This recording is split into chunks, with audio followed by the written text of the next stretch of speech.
Hello and welcome to Happy Foot Sad Foot, your LAFC gateway drug and the only LAFC podcast with a Super Bowl ad. I'm Darren Miller. And I'm Vince LaRosa. Welcome to our 2024 LAFC season preview. Later in the show, Vince brings us the storylines for the season. We will do a new LAFC player goal draft and make some season-long bets. Travis is unfortunately not with us today. If you've been following us recently, you may know that he's been out dealing with some family health issues, and it might be a bit before he's back, but he is planning on returning soon. In the meantime, I do want to share the very sad news that Travis's father, Doug Helwig, passed away on Monday evening with Travis and his family nearby. Doug was a fan of this show. He listened to every episode. He wore his Happy Foot Sad Foot hat all the time. I've been around Travis's parents a few times over the years, and they're great people. And Doug always seemed to be enjoying the moment and in on the laughs. Travis's parents were on the show last season when Travis was visiting them in Connecticut and delivered the storylines to them. It's one of my favorite segments we've ever had on the show. If you want, you can check it out. It's episode 14. It's called Canada No. If you're interested in showing more support, I know that you can donate to the Stratford, Connecticut Public Library in his memory. But I wanted to share the news up top. Our hearts go out to Travis and his family. Travis, we love you. We miss you. We'll keep the show moving. We'll keep your seat warm. We'll dedicate these shows to the memory of Doug Helwig, friend of the foot, father of the foot father. This has been a very tough week, obviously, for Travis. Like I said, our hearts go out to the whole family. One might say it's not a great idea to start a show off by bringing the mood down as low as humanly possible, but I wanted to do that right at the top of the show, so that everyone was informed, and because, family's more important than any soccer team or any podcast. And I know Doug was a fan, and I think we owe it to him and to Travis to fully enjoy everything we're about to experience this season and put our best foot forward into making the show as good as we can and keeping things going. I think he was a sports fan. He was a soccer fan. One of the reasons we do this is because it brings people together. So I think that it's certainly worthwhile to continue doing it in times like these, as much as any other. So onward we go. Vince, you can dig us out of this, right? You're joking, right? No, really? Just go ahead and can you just go ahead and switch gears? Just go right into I happen to have a drink here, so I'll say cheers. Cheers to Doug. And I'll take us right into listener mandated banter, because that's what this show should do. That's what everybody wants right now. Let's just shoot the shit now. You want to just shoot the shit for a bit? Yeah. That was a very poor replacement for listener mandated banter this week. It was. Apologies to the listener mandated banter heads out there. Yeah, but I think for once, all you banter heads out there can agree some things are more important, family especially. So our hearts do go out to Travis. But I would say this: I bet you if Travis was here, he'd be like, "You guys need to stop messing around." Oh my god! And bringing I'm mood already down worried and about do it. him listening to this. Oh, he's gonna hate it. Shut the fuck up.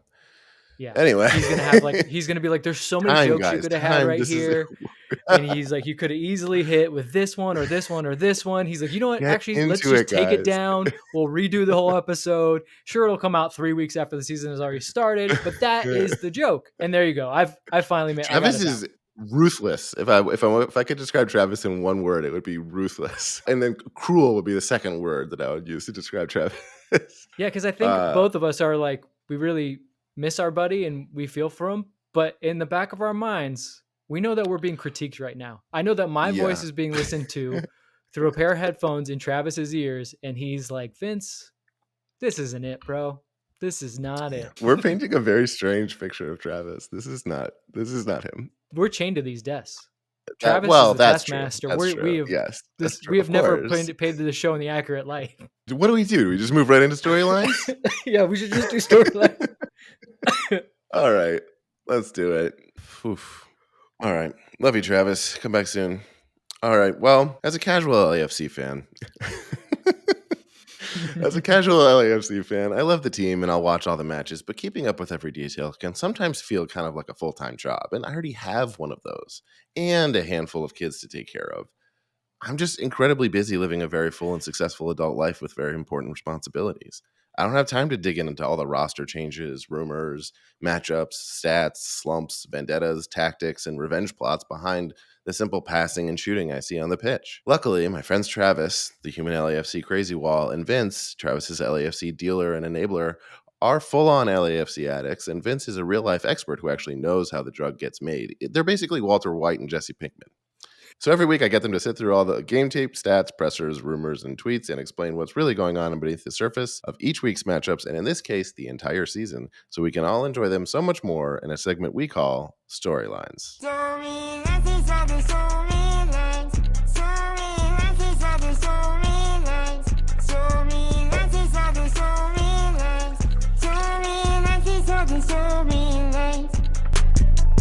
First one of the season.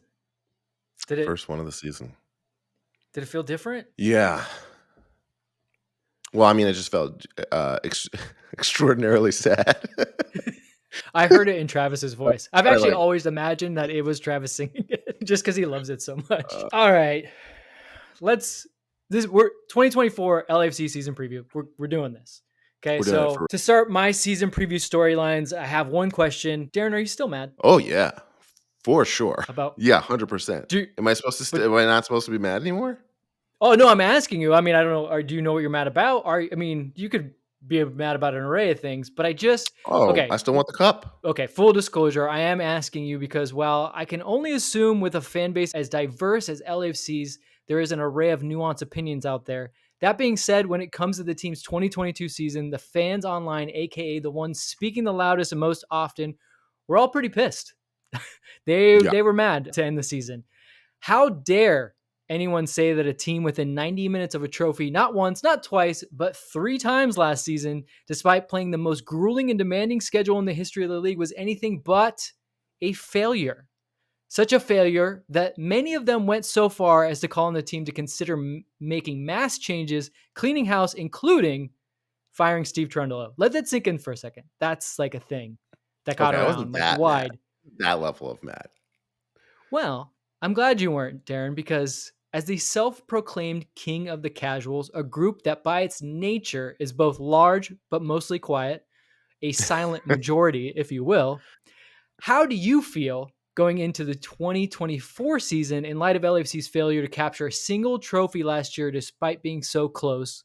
Like, what is the general vibe of you, the king, and your people, the casuals? What are we saying as we run into BMO Stadium to take on the Sounders on the 24th? Like, what's the vibe? I'm excited. I think we are excited collectively. I think this is a royal we. Yes, the royal we. We have like a refreshed squad. We have just refreshed in general. I feel like there was kind of we were just so burnt out all last season in a way that you can't wash that off and then just go win a cup. Or at least we couldn't. We proved that we couldn't. And it feels nice to have a clean slate. And I think they're still a very strong team, and we've got a very promising season ahead. So I'm excited. I ask you, because again, I've seen definitely the internet banter and the people that are speaking the loudest. And also because I'm the worst person to ask, because as you know, I'm just even keeled. I'm going into the season, I'm excited, but also I can only say it.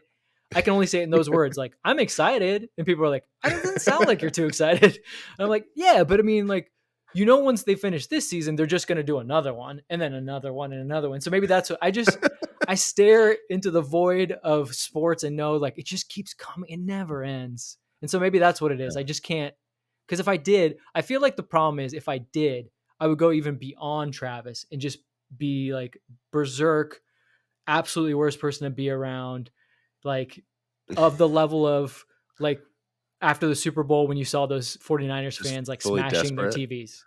I don't get that. Do you get that? Yeah. I don't get that. That is a flavor of human that I don't understand. When they film it. Yeah. They're like, hey, turn on your camera right now. And then as soon as I smash my TV at that, because I'm so pissed at my team, you're going to put it on social media because I want everyone to be like, yeah. Or I don't know what they want them to be like. I don't know. Yeah. I don't know. Maybe we're not passionate enough. We're not real fans because we're not. You are king of the casuals, and I am not a real fan, as I say to people. I used to get paid to do this, and now I just have 1/3 of a Patreon. What a time to be alive. That's true. All right, let's keep going. This should raise the mood a little bit, because All if I right. had to guess, one of the reasons why we heard so much chirping in the off season about LAFC being finished was due to the lack of signings to start off 2024. At one point, it was player after player leaving the club, some of the club's legends even going, Maxime Crepeau, obviously Giorgio Chiellini, giving fans an ample supply of reasons to be upset with the direction of the team, as the MLS Cup loss was still stinging. People were wondering if LAFC would even have enough players to field a team. But that was until John Thornton turned into the real life version of the Tim Robinson, "You sure about that" meme? And basically proceeded to add 5 exciting new players, including a World Cup winner and fan favorite from LAFC's past, Edward Atuesta. Darren, my question to you is this. Of the players LAFC has brought in ahead of this season, and I would caveat this, we're recording this on a Thursday, February 15th.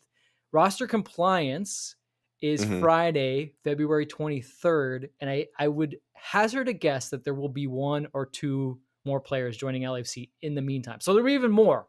Although Ooh, a little one don't more think they're thing. I don't think they're going to be as Old school exciting as Apple the announcement. but in the way that Apple does an announcement where they're like, "Hey, it's iPhone this level," and you're like, "So what is it?" And they're like, "Oh, it's titanium. Everything else is the same." I think LAFC's Yeah, the last what's left couple is of the signings. titanium part. Yeah, the last couple of signings are like, "No, this is just a little bit of depth." But I want to ask you, Darren. So we've had quite a few young players, and then like I said, Hugo Lloris is a World Cup winner. Edward Atuesta, a fan favorite, incredible player at his time in MLS. Who are you most excited to watch of the new signings, and why? I mean, Atuesta. I mean, I guess that's kind of the boring answer, but it's true. I Well, he's mean, one of the one of the choices, so it's not that boring. yeah, it just feels like the obvious Okay. choice. I can't think of, it's not that frequent, and it's always awesome when you have a fan favorite who leaves and then comes back in any Right. sport. I mean, And he's the first this one is going to be awesome. He's the first one, what, for of our LAFC. team to do that? Yeah, Yeah. yeah. I mean, great. He was already great the first time Right. around, and now it's like he's gone, and maybe he's learned even more, and he's bringing back his experience to the team and reporting He back. is. It's like someone goes on a long journey and comes Sure. back and says, "Hey, I got more soccer in me. Sure. I'm Yeah, I even mean, bigger and better now." he's 26, which is right in his prime. Played in Brazilian football, which is not easy. Played in Copa Libertadores, which is the premier competition in this side of the world. Played in a Club World Cup. Like, yeah, his experiences, he's definitely added to it. I would agree with you. I think, look, Edward Atuesta easily, see, it's tough because I really, Diego Rossi will always be like number 1 in my heart as my favorite like LAFC player of all time. But he's followed closely by like Carlos Vela and Edward Atuesta, and all just for different reasons. It just matters when you ask me. So I love seeing him. Look, any kind of midfielder that like can make 1 and 2 touches and then pass by 3 guys and then hit like a 40-yard pass through ball to a teammate, like that gets me excited. I love midfielders like Oh him. yeah. I'm actually going to go with Omar Campos, the Okay. left back, which is not, this is okay. I'm being a little hipstery here because it's not necessarily the obvious pick. Like, Yeah, right? you like the earlier stuff. Yeah, you go with Martinez. He's the 18-year-old wonder kid from Venezuela, or even Tomas Angel, who's the son of Juan Pablo Angel, who's going to score goals. But I just think like Cheeky was so important on that side of the field, and just from even like the little bits that I've seen of him in the preseason games, he's got a motor. He can get up and down the field. He looks like he's got more offensive potential than Cheeky, but definitely tracks back on defense. He's learning a little bit kind of the nuances there. But the fact that he made like 100 appearances in Liga MX before the age of 21, like he's another guy that like he's super That's young, crazy. but has so much experience already and so much potential where like I'm excited to see him because I don't know. He might be one of those guys where it's like 1-2 years and he might jump on because he's probably going to be the starting left back for Mexico at the World Cup. That's going to be Mexico, in United States, Mexico, and Canada. Like he's pretty much the shoe in to be that Wow. guy, which is pretty exciting. And he could be that guy for 10, A long time. multiple World Cups. So I think, yeah, Campos. I'm just really excited just because that's such an interesting position. And yeah, like I said, the other guys maybe slam dunk too easy. I mean, Lloris is cool. Lloris, I mean, World Cup winner, goalkeeper. I He think plays a we goalkeeper. should. I feel like he's the one we'll get a read on quickest. right? Like you can kind of tell the form of a keeper, and then it's like, okay, that's him. Great. Because he's just such a known quantity, right? So like we'll know if he's got it or not. It's But I it's think really just like, does he seem old? yes. It's like, oh no, he doesn't seem that old. Great. And I also think one of the things to look out for is even when he's not making saves is just kind of like, what's his body language? Like, how is he conversing with the defenders? Like, how does it work with like passing the ball to the back? Cause he's going to be asked to do a lot of that. It seems like it's been okay so far. So like you said, I think we'll know right away, but yeah, I mean, he's a World Cup winner. That's pretty cool. He's been to 2 World Cup finals. Like that's pretty cool. I mean, the goalkeeper for France in the past 2 World Cup finals is Hugo Lloris. Like that's cool. That's insane. We lost a lot of experience and big names, and it's easy to sleep on the amount of experience that we're getting. And like, there's new guys, and it looks like, oh, these are kind of young guys. But if you think about it, like we're almost back at the level we were at with how experienced and sort of storied the players are. And also crazy to think when, like I said, everybody like less than a month ago was like, Vince and Darren, are you going to have to play for the team? Like, come on, people. There was a bit, I mean, they had like 7 guys at one point. I know, but this happens every year. Like, it's funny to me when people say to me, well, but there's no rumors. And I go, so? And they're like, well, I like rumors. And usually when there's rumors, it means things are happening. I'm like, yeah, but it doesn't, they're not mutually exclusive. You don't have to have rumors for things to happen. And LAFC tends to do things very quietly. And then all of a sudden you know about it. Like, it just surprises you. But I get it. Like they announced that it's 7 guys on purpose. They're an indoor team now. Oh yeah, we've changed the rules. We're gonna move leagues. We just downsized. Okay, so for moving on to storyline number 3, I'm gonna widen this out a little bit more to the whole picture of MLS. I know that for purposes of this podcast, there are no other teams that exist. Even when we're playing another team, like they're not even on the field. No one cares. LAFC should win every single game. But let's just pretend for a moment that there are 28 other teams in this league, soon to be 29 when San Diego shows up the following season. Speaking of moves, very hypothetical. Very specific. But speaking of moves, there have been a ton of moves across MLS this offseason. A lot of good talent, both young and in their prime, will be playing in the league this year. That's exciting in its own right because simply put, better players mean better games that you can watch without blackouts in one place on Apple TV with MLS Season Pass. Sponsor us. Come on, Apple. But that was a good promo. That was solid, right? Free. It was free. I wrote that in there just for you, Apple. After I slammed them for only putting out the titanium iPhone earlier. My bad. I should have thought about that. Really, Darren, I want to bring this up because another reason that's exciting ahead of this season is because in a league built around parity, bad teams can go from bad to good real fast. For example, in case you think I'm lying, LAFC missed the playoffs at the end of the 2021 season, only to win the Supporter Shield and MLS Cup in 2022. FC Cincinnati has been historically bad, like multiple last place finishes bad. I believe it was 3 in a row at one point. And they went from that to winning the Supporter Shield in 2022, besting their season total from the prior season by 20 points. So their best season total was 49 points. The following year, they go up to 69. They win the Supporter Shield. Oh, and by the way, the MLS Cup champions Columbus Crew did not make the playoffs the season before. So yes, you can be bad the year before and then be very good.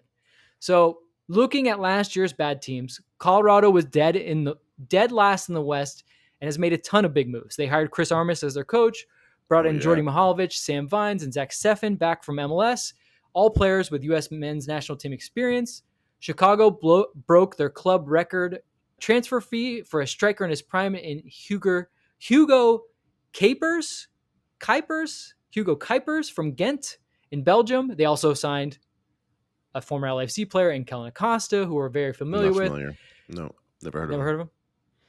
We put out the graphic. You didn't see the graphic? Who? Those beloved part of our history graphics. They're so nice. I've never heard of the guy. So. Well, you may have heard of these guys.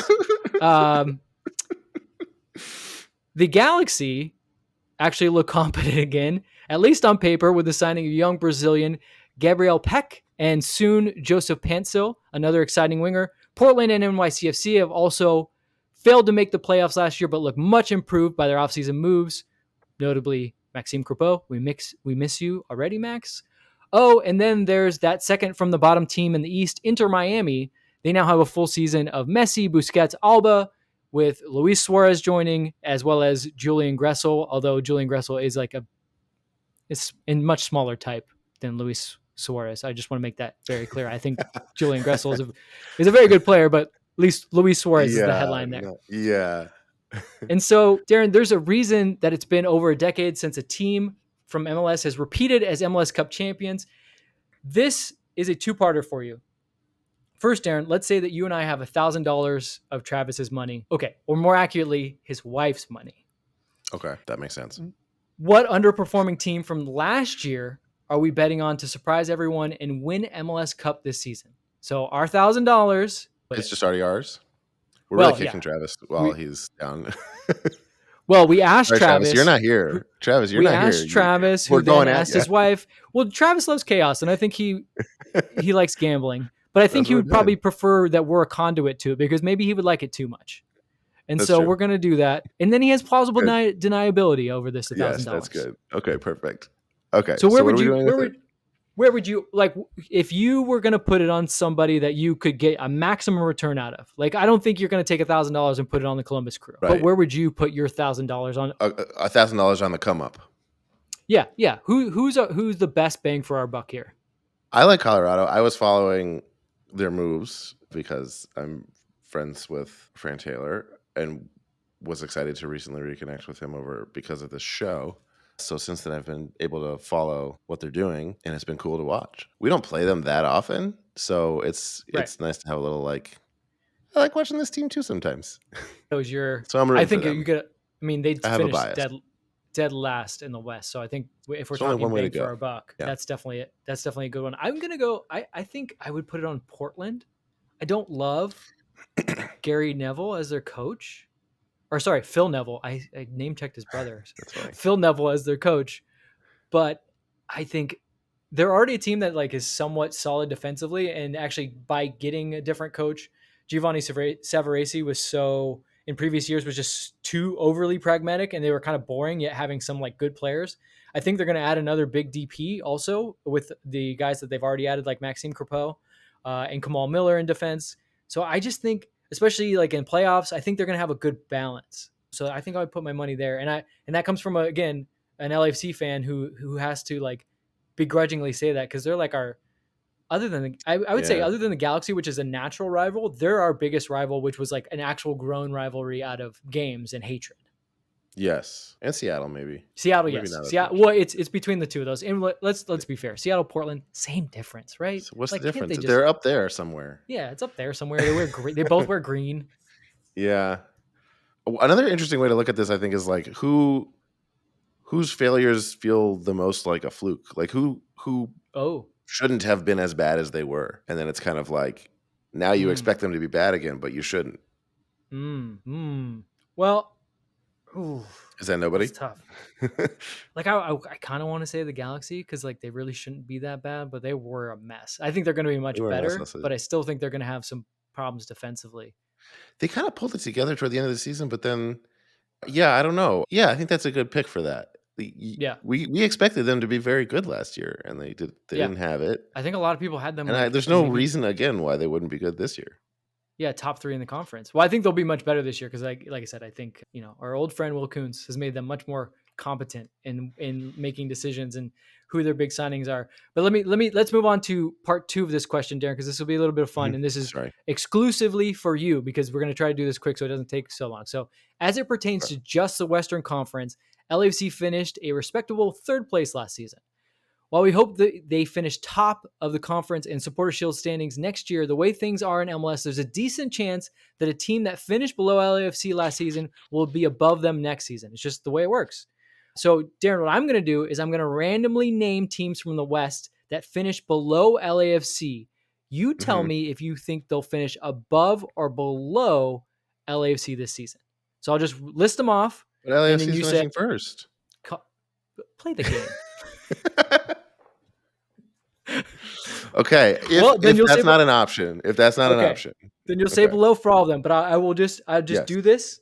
Yes. In random order. Vancouver. Below. Okay. SKC. Below. Okay. San Jose.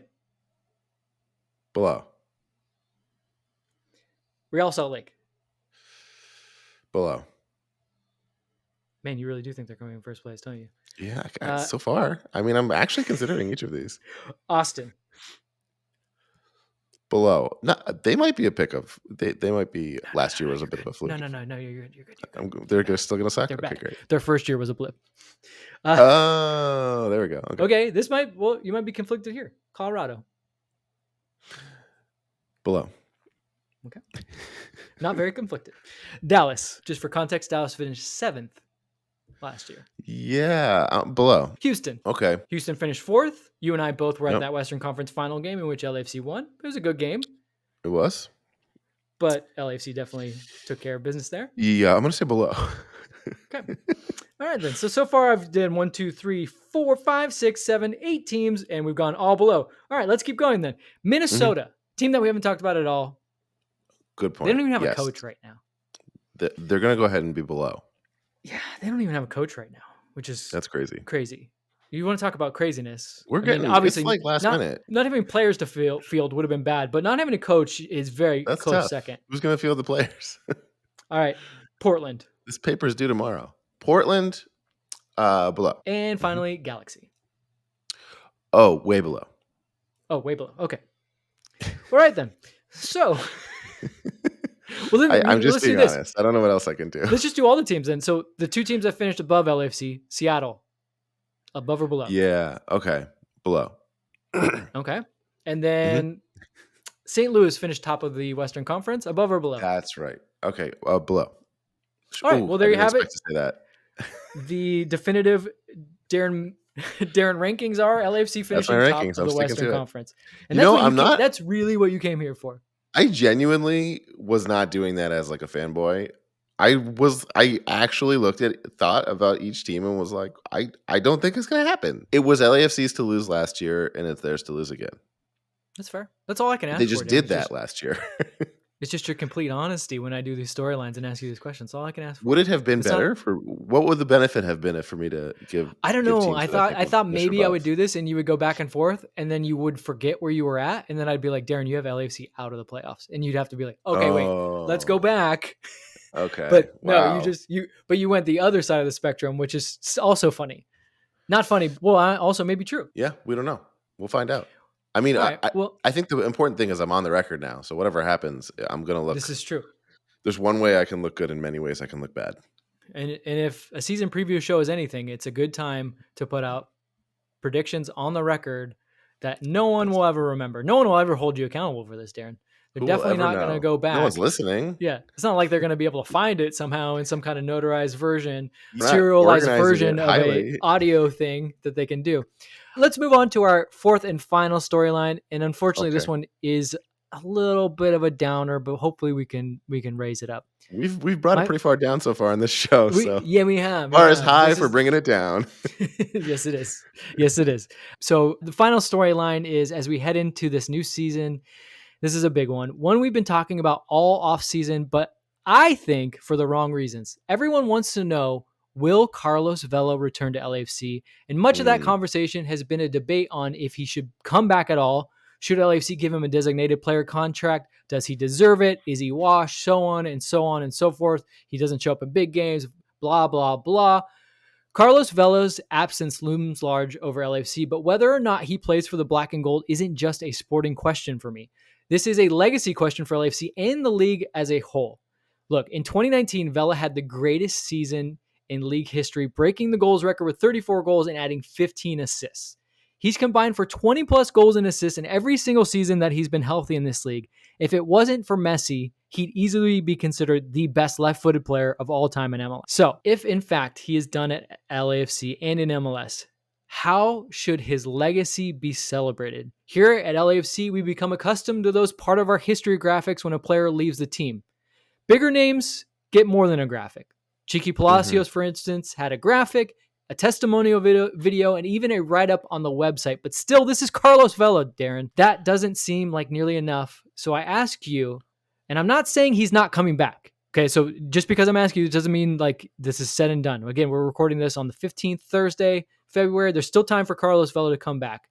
But Yes. the end for LAFC and Carlos Vela is definitely closer than it's ever been. How should LAFC set the standard to celebrate its first designated player and greatest player in history, Darren? I don't think that a graphic, a video, and a write-up are going to be enough. No. I need more. Like what would be of the level of Carlos Vela from this team? It feels premature to have this conversation. It feels icky. I don't like Yeah, it. but shouldn't we but plan? We can't be caught off guard either. So I think That's you're what I'm right saying. to bring it up. Well, what does MLS do, like the other sort of American sports thing of like retiring numbers? Is that a thing? Soccer in general is not big on retiring numbers because there's so few. Because you normally try to wear a low number, Yeah, right? And so right. they tend to That not makes do that. And sense. then the idea is like, look, I you've mean, I seen know a player wear they won't do it number around the like world. well, yeah, the number 10. I mean, there's only a few play. Like in Napoli, no one wears the number 10 because Maradona wore that number, and it's just like Sure. one. It's almost like just like don't. No one wants to. Like it's too You're still heavy. treading Don't do there. it. Yeah, yeah. But Well, but that wasn't even. Pelé was I number think we're 10 for talking. Brazil, and they still had number 10 in the Brazilian national team. So Right. so Okay. but Well, doesn't mean you couldn't. I think we're talking statue minimum. I think. Look, I mean, if Chiellini can stick around the team in some form, then I would hope that Vela could. I think he But there, could. yeah, Whether he would want to is a different matter. I think when he's right, done, he's yeah. done. That's the question: is he done? And if he's done, like, what is the nature of the breakup? I think that's going to help Sure. really set the stage and tell the story of like what the legacy is. But give it a year, and it will, you know, his entire career will win over to really tell the story. But yeah, there needs to be some kind of, in addition to the statue, there needs to be some kind Mhm. of like lasting, I think, tradition that is put in place Mhm. in his name. I So, have an idea, okay, please. and I don't want to bring it down more, but at some point, Ollie will be too old to fly. We will need to retire Ollie.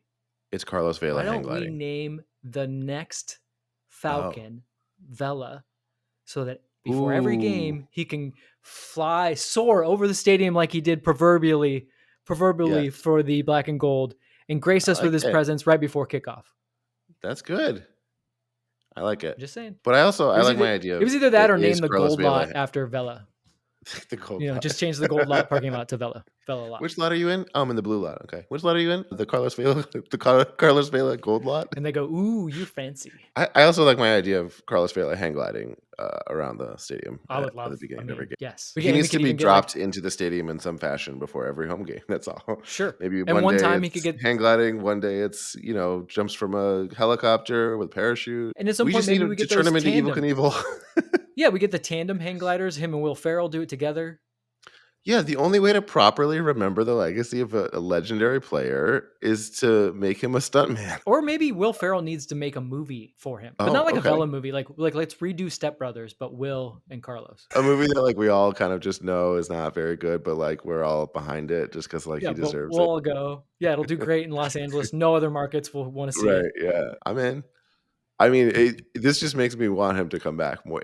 It's things like these where you know how you kind of like don't know what you want until like the news of what you get comes, and you're like, oh, I didn't realize till now I wanted the other thing. And this is, Yeah, I do really want him to come back. and that's why that's my bigger point. I think everyone's talking about, does he deserve this much money? Oh, you should pay him less so we can get someone better. It's like we're still talking about Carlos Vela. And at this Yeah, man, point, and at some point, you need to I agree. understand that like he is a club legend. He needs to be taken care of because the way you take care of the very first club legend kind of speaks volumes to how you will take care of them throughout the years. Like this is a Yes. history. This is a moment in history in which is very important. Well, that was the fourth and final major storyline heading into the 2024 season for LAFC and a little bit of all around MLS talk. So I think we're caught. Like, do you feel ready, I feel Darren, good. to This is watch? good. This is like this is exactly how you want to feel at the end of storylines, where Mhm. it's like, okay, I want the game to start right now. So don't forget to subscribe to MLS Season Pass on Apple TV. Thanks, Tim Cook. All right, when we come back, we draft our LAFC goal scoring teams.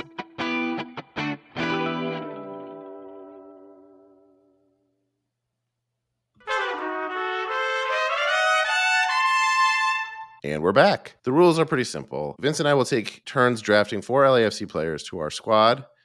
Whoever's team of 4 has the most total goals at the end of the season. We're going to say all competitions, let's say, wins 1 free bacon wrapped hot dog outside the stadium. We will keep a tally throughout the season so we can trash talk each other accordingly. But there's one twist. Denny Bwanga, just like last year, is off the market. No one can that pick only him. seems fair because that would just be. It would be a little lopsided. Denny I hope it would still be as lopsided as it was last season. And right, it's nice to know that we knew it would be. Close to 40 goals in all competitions, and the next closest was Carlos with like 11. Yeah, that wouldn't have made for a very fun draft. And another twist is that I lied. There's actually 3 twists, including this one and this next one. Travis isn't here, so like any chump who doesn't show up to their fantasy draft, even if it's for a good reason, I guess, we auto draft for him. So he's stuck with whatever we give him. Like you and I just pick it? Are we the auto draft? Yeah, well, I'm going to pull up the LAFC roster here, and I think we need to I'll sort by goals scored and the next player available by highest amount of goals scored last season will be his next pick. Here's what we'll do. Travis can come in. When he comes back, he gets 1 roster move. One do-over. Yeah, he can either propose a trade to one of us or drop and pick up a new player. Sure. Fair. Vince, you're the newcomer to the game, so why don't you get the first pick? Ooh, okay. My first pick will be, because I believe he's going to have a breakout year, it's going to be Christian Oliveira. Christian Kike Oliveira will be my first pick. I like that pick. Okay, Christian Oliveira. My first pick is going to be Bogusz. Strong. That's where I was going back and forth between him, those two. Attacking-minded players. Scored a couple goals, but probably could score more as long as they stay healthy, and now that they're more acclimated. I think that's strong. Yeah, I think he proved himself last season and has another gear that he's going to stay in all season this year. So then our auto Travis. Auto draft, that means Ryan Hollingshead. It's not bad. Travis will pick Ryan Hollingshead. That is not bad. It's a defender, which is weird, but for LAFC, oddly enough, it's not bad. Yeah. Also, I feel like the makeup of their defense this year is one that they can let him play that role even more. Like that's why he's in there when he's in there, because you have other guys who can be just more defensively minded. And then just like he's a wizard on set pieces, so he gets that extra added like phase of play that he could score goals. All right, Vince, you're up. Okay, I'm gonna go. See, this is tough because some of the new guys I think are gonna be pretty good, but it's such a risk, right? It's pretty bad. It's a gamble. I mean, last year Travis picked Lionel Messi. Well, but he's not on the team. He's not on our team. Well, at that point, he was just a rumor, and so he decided to make a gamble that he would end up at LAFC and score for us. Fair. Well, I'm just thinking about Angel and other guys coming in, but I'm gonna go. I'll save those maybe for later. Okay, so I'm gonna go ahead and I'm just gonna stick with something that's a little bit safe but still interesting. I'm gonna go Timmy Tillman. He scored a couple goals. He's more of the offensive midfielder there. I like Timmy. He'll arrive late in the box. He'll score more goals, and I think he's gonna. He's another one that's he's another one that's primed to he's acclimated. He's gonna have a better year. He's gonna know. He knows what he's doing now. Yeah, I dig it. Okay, I'm gonna pick Atuesta. So nice. Could be taking some free kicks. Yeah, that's obviously he can score a goal. Or he can score a goal on his own. Okay. Travis, with his auto draft pick. The smart choice? Ilya Sanchez? Yes, he does. Travis with the smart choice. Ilya Sanchez. Wow. Auto drafted from afar, making the smart choice. Travis with not a bad squad so far. Okay, Vince, who's your third pick? I am going to now go with one of the new guys. I'm going to go Tomas Angel. Writing it in. I think he's going to eventually be the starting 9.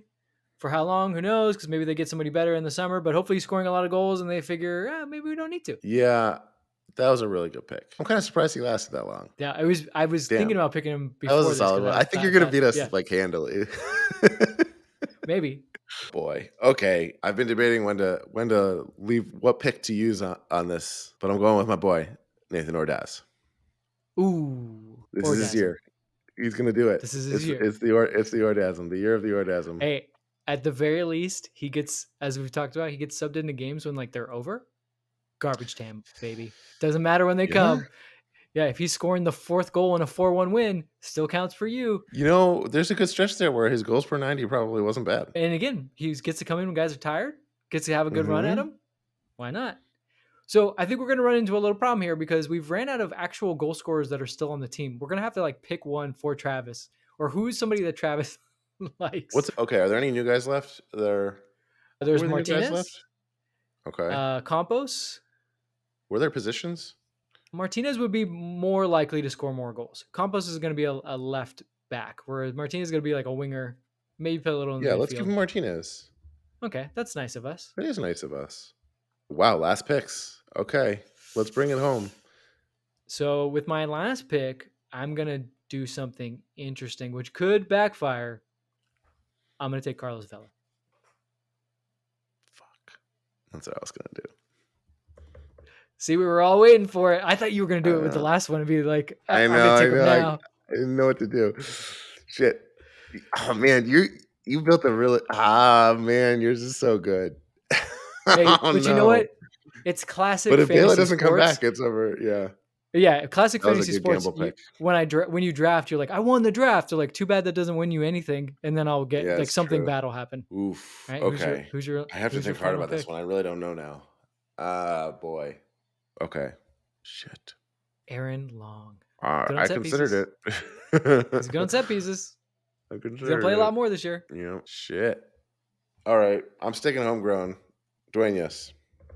Okay. Feels like the kind of pick that should have ended up on Travis's team, but it does. But I think because this will be somewhat funny, but maybe will backfire for us. He should have Aaron Long. Yeah. Okay. Great. Okay. So now Travis comes in. Sorry. Go ahead. And it would just be amazing if Aaron Long does really well, just for him and Jeff Talk's relationship. It would just be phenomenal. That's true. This is a forever podcast, so you never know what's going to happen with Jeff Talk. Right now, he's the heel of the foot, but who knows what the future holds? He could turn do a complete 180, just become the biggest Aaron Long fan, just be on there every week talking with us about how good Aaron Long's been, and he might have to because both you and I do believe that Aaron Long is having a year in the system, is ready to have like a really, really good season for LAFC. Oh, we'll talk about it. Okay, we've got our teams. Vince, your squad is Christian Oliveira, Tim Tillman, Tomas Anjo, and Carlos Vela. I have Mateus Bogusz, Edward Atuesta, Nathan Ordaz, and Eric Duenas. Travis, Ryan Hollingshead, Ilya Sanchez, Martinez, and Aaron Long. These are good. I'm loving this. Okay, we'll see what happens. Bacon wrapped hot dog. There's only one. It's going to one of us. There can be only one. There can only be one. All right. When we come back, we're making some bets.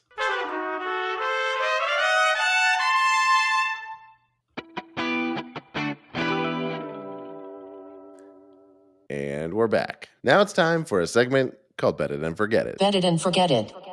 Normally, every week, before each week's game, Travis and I each put up $5 and make an outlandish prediction, something that almost definitely will not happen, but could. We each put up $5, and if no one hits, the money rolls over to the next week. Eventually, by the time someone's weird prediction comes true, they might win a good chunk of change. Travis is not here, and we haven't started the matches yet. This is the season-wide preview, so we're not betting yet. But to get into the swing of things, to get into the mode, we will make exhibition season-wide predictions. So there's no money at play yet. Okay. But we do need to put on the record and see what happens here. I would say not necessarily outlandish, but a bold prediction for the season. Okay. Here is my prediction. Inter Miami will not win a single trophy. Whoa. How many trophies are they up for? How many trophies could they win? They are in the CONCACAF Champions League. So there's Leagues Cup. There's Sports Shield. There's MLS Cup. Still in the air is iffy whether or not MLS teams will take part in the U.S. Open Cup. But so 4 to 5. Wow. Why is it still iffy? I think officially they have to have a squad, right?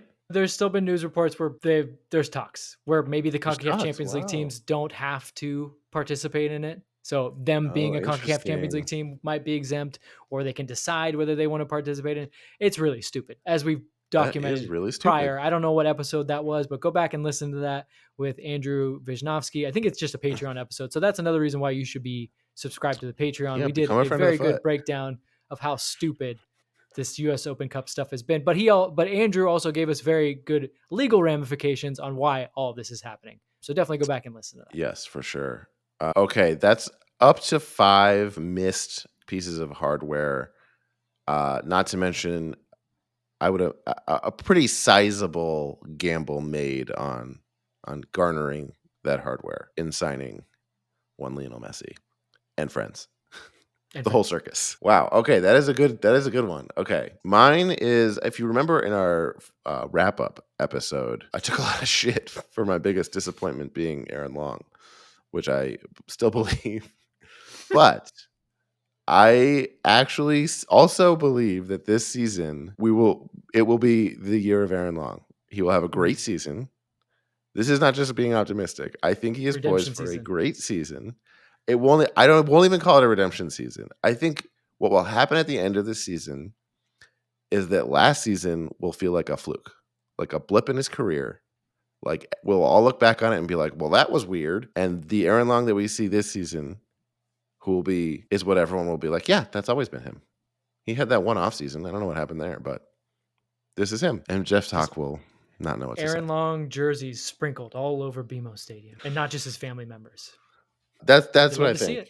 I think the interesting thing to me about our backline is that I feel like the newest aspect of it is the whole communication workflow is different, and I think that's what's going to benefit him the most. Like the way that they make decisions on the field. Yes, he feels that much more comfortable. Yes, and I'm sure. I think he can take some more ownership over it. Do you think the defenders are out there and like they still hear like Giorgio's voice in the back of their mind? Oh yeah. They're like, oh yeah, okay, that's what I should do. Of course, because I'm not gonna lie, I hear Giorgio's voice in the back of my mind. Like when I go to make espresso in the morning, I hear Giorgio's voice being like, "Let's go, let's do this." My dream, if we could get Giorgio to record some kind of sleep meditation, or we need to get him doing motivational audio. Yes. Absolutely, that will be our goal. That's our goal.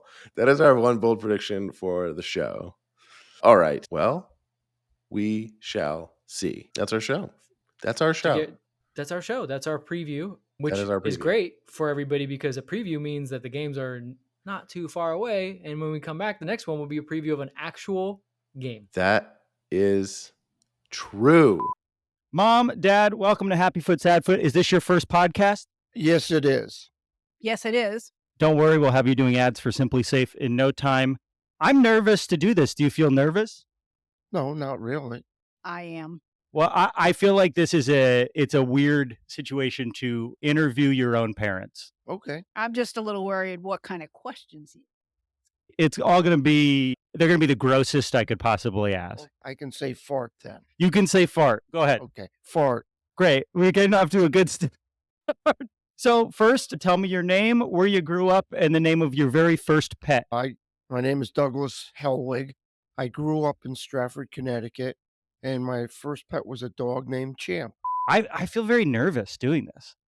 This is hard for me to do in front of you. Well, it's harder for us. We have to answer your question. Dad seems very secure with everything. No, I'm fine. You want to start your own podcast? No. What am I going to talk about? Optics? Yeah. You were an optician for a long time. What was the most surprising thing about the optician career you had? I can't tell you. It's secret. He was a secret government optician, which means he worked on satellites and probably drones and things like that, but he can't talk about them. He was a spy. You could see it just by looking at him. Geez, now I'm not going to Russia for vacation. Well, they might accept you if you pass over some secrets. What's some advice you want to give out to the world now that you're both in your 70s? To all of our listeners out there, any good advice you want to give them? Well, you got to watch Man City, one of the best teams in the world. So that's who I watch. My dad, a big Man City fan, he's saying he's too good for this American trash. He has to go overseas to Europe. They still have a ways to go to be playing up with the Premier League. We fucking know. All right, enough of that here. Mom, Dad, how was your first podcast experience? Oh, it was wonderful. It was great because you're here with us. It's so wonderful to see both of you. I love both of you very much. Thank you for doing this, and thank you for listening. I hope the sound quality is okay.